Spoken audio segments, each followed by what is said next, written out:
अस्सलाम वालेकुम। हम बात करेंगे नाइग्लेरिया की। एक ऐसा कीड़ा जो पाया तो बहुत कम जाता है, लेकिन उसकी दहशत सारी दुनिया में है, जिसे ब्रेन ईटर यानी दिमाग को खाने वाला कीड़ा के नाम से मशहूर किया गया है, जिसके मरीज़ 5 दिन के अंदर अंदर मर जाते हैं, जिसने अमेरिका के बाद पाकिस्तान खुसूसन शहर कराची को सबसे ज़्यादा मुतासिर किया और गुज़िश्ता 15 सालों में 150 से ज़ायद मरीज़ इसका शिकार हुए, लेकिन उनमें से एक को भी न बचाया जा सका, जिसके खौफ से लोगों ने स्विमिंग पूल, झील और दरिया में नहाना ही छोड़ दिया।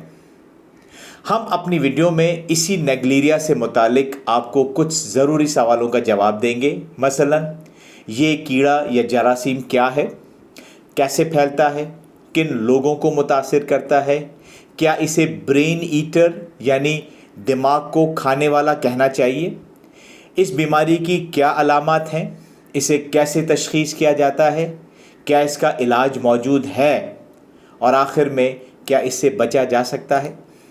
नाज़रीन, नाइग्लेरिया फाउलेरी एक ऐसा कीड़ा नरा जरासीम है जो कि इतना छोटा है कि इंसानी आँख उसे देख ही नहीं सकती। ये कीड़ा गर्मी के मौसम को पसंद करता है, इसीलिए ये मौसम गर्मा में पाया जाता है और ये गर्म पानी में इसकी ग्रोथ यानी अफजाइश बढ़ जाती है।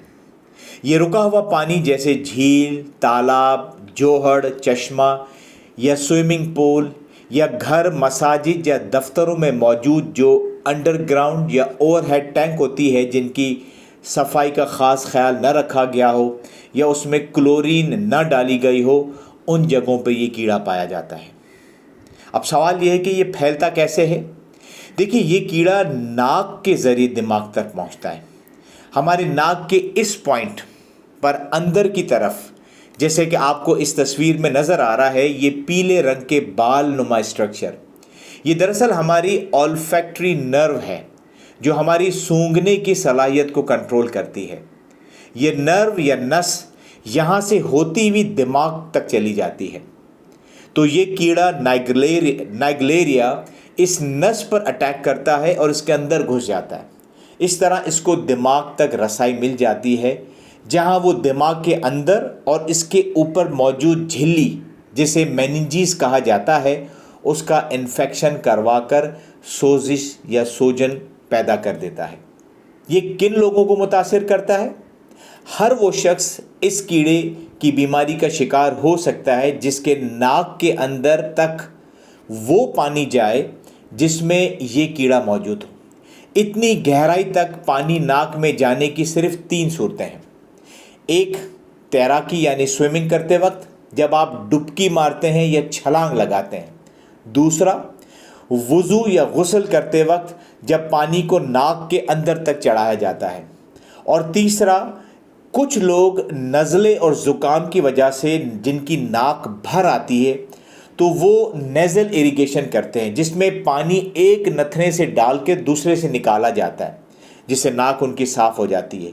तो ये इन 3 सूरतें हैं जिसमें पानी नाक के ऊपर तक जाता है और उसके साथ ये कीड़ा भी वहाँ तक पहुँच जाता है।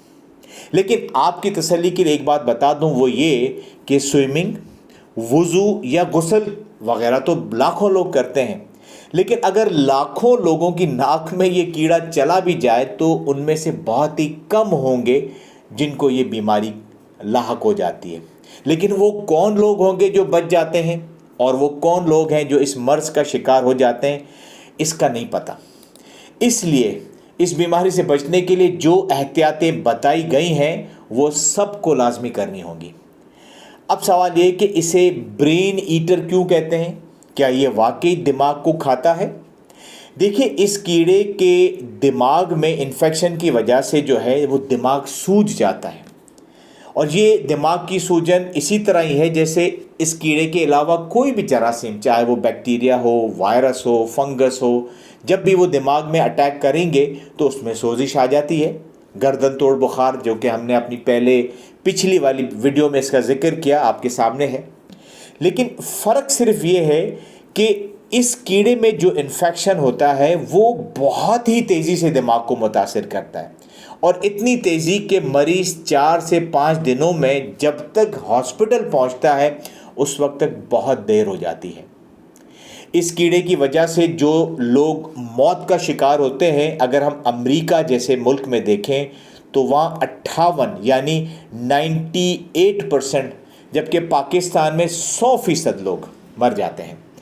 2008 سے لے کر 150 کے قریب لوگ جو ہے کراچی کے اندر متاثر ہوئے ہیں، اور ان میں سے ایک بھی نہیں بچایا جا سکا، باوجود یہ کہ ان میں سے کئی مریضوں کو کراچی کے بہترین ٹرشری کیئر ہاسپٹل میں بھی لے کے جایا گیا، لیکن وہ نہیں بچ سکے۔ اب ہم آتے ہیں کہ اسے برین ایٹر کیوں کہا جاتا ہے۔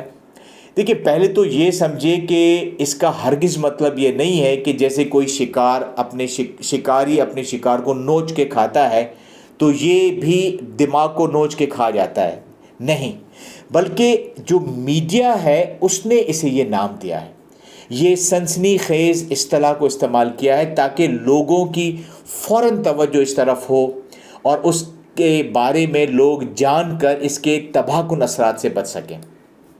یہ جو آپ تصویر دیکھ رہے ہیں یہ ایک ایسے مریض کی ہے جو کہ نائگلیریا کی بیماری کی وجہ سے مر گیا تھا، اس کا دماغ نکال کر اس کو دیکھا گیا۔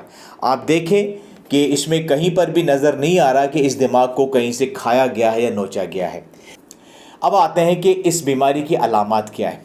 دیکھیے، اس انفیکشن کی علامات بالکل گردن توڑ بخار کی طرح ہوتی ہیں، اور یہ عموماً اس کیڑے کے ناک میں جانے کے 24 سے 48 گھنٹوں میں ظاہر ہو جاتی ہیں، لیکن زیادہ سے زیادہ 10 دن کے اندر یہ علامات ظاہر ہو سکتی ہیں۔ اس کی ابتدائی علامات کو اسٹیج 1 کی علامات کہا جاتا ہے، جس میں بخار، سر درد اور متلی وغیرہ محسوس ہوتی ہے۔ اگر اس اسٹیج پہ اس بیماری کو ڈائیگنوز نہ کیا گیا، جو کہ عموماً نہیں کیا جاتا، تو 2 سے 3 دن میں یہ بیماری اسٹیج 2 میں داخل ہو جاتی ہے، جس میں مریض کنفیوز ہو جاتا ہے، وہ لوگوں کو پہچانتا نہیں ہے، اس پر غنودگی طاری ہونا شروع ہو جاتی ہے اور اس کو مرگی کے دورے پڑنا شروع ہو جاتے ہیں۔ اب سوال یہ آتا ہے کہ اس بیماری کو ڈائیگنوز کیسے کیا جاتا ہے؟ تو دیکھیے، اگر کوئی مریض گردن توڑ بخار کی علامات کے ساتھ آئے تو فوراً اس کے کمر سے پانی نکالنے والا ٹیسٹ، جسے لمبر پنکچر کہا جاتا ہے، اس کے ذریعے دماغ کا پانی، جس کو ہم CSF سیریبرو اسپائنل فلوئڈ کا، وہ نکالا جاتا ہے۔ اور اس ٹیسٹ کے اس پانی کے اوپر 2 ٹیسٹ کیے جاتے ہیں۔ ایک تو اس پانی کو جو مائکروسکوپ ہے اس کے نیچے رکھ کر جو ہے دیکھا جاتا ہے، اور یہ اگر کیڑا موجود ہو تو اس کی خاص ساخت ہوتی ہے، اس کے ذریعے سے اس کو پہچانا جاتا ہے۔ کئی دفعہ تو یہ باقاعدہ دیکھا گیا ہے اس کو چلتے ہوئے، جیسے کہ آپ اس تصویر میں، ویڈیو میں دیکھ رہے ہیں۔ لیکن اس کے بعد اگر یہ پتہ چل جائے کہ یہ مائکروسکوپ میں نظر آ گیا ہے تو پھر اس کا ایک اور ٹیسٹ اسی پانی میں کیا جاتا ہے، جسے PCR کہا جاتا ہے۔ ناظرین، میں یہاں پر ایک بات بتانا چاہوں گا، وہ یہ کہ یہاں کراچی میں کیونکہ یہ سب سے زیادہ دیکھا گیا ہے، اس لیے کراچی کے اچھے اور بڑے ہاسپٹل اور بڑی لیبارٹریز نے اب ضروری کر دیا ہے کہ اگر کمر کا پانی ان کے پاس جب بھی آتا ہے تو وہ لازماً اس میں اس جراثیم کے لیے ٹیسٹ کر کے دیکھتے ہیں، چاہے انہیں کہا جائے یا نہ کہا جائے۔ اور اگر ان کو شواہد ملتے ہیں تو وہ اس چیز کا انتظار نہیں کرتے مریض کے اٹینڈنٹ رپورٹ لینے آئیں گے اور پھر یہ رپورٹ خود جا کر ڈاکٹر کو دکھائیں گے، بلکہ اس کے بجائے وہ فوراً متعلقہ ڈاکٹر یا ہاسپٹل سے رابطہ کر کے یہ بات ان کو بتا دیتے ہیں تاکہ علاج فوراً شروع کر دیا جائے۔ اس بیماری میں MRI جو دماغ کا ہے وہ بھی کیا جاتا ہے، لیکن اس کا اس بیماری کے ڈائیگنوسس میں کوئی خاص کردار نہیں ہے۔